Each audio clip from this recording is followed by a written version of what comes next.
Have you ever found that as you're moving towards something and you feel like you're getting really close and really having some breakthroughs and success, whatever that means to you, that you get to a certain point and then it's almost like everything that you've done snaps you back to almost your beginning point, and you wonder how everything could have been going so well and then suddenly it seems like you're back at square one again?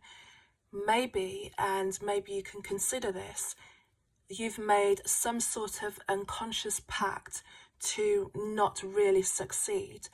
A lot of the times when we're moving forward, and especially if we're doing something very different from our background, our origin, our peer group, our family, there is an underlying level of almost guilt because we're stepping forward and leaving people behind, or it feels like we're leaving them behind.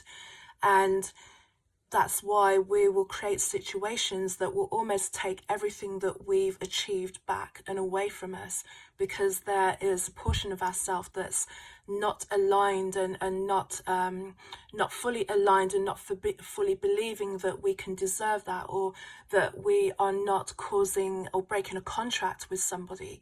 It may be that your family is used to living in a certain area and having a certain amount of money, and that's the way that life always is.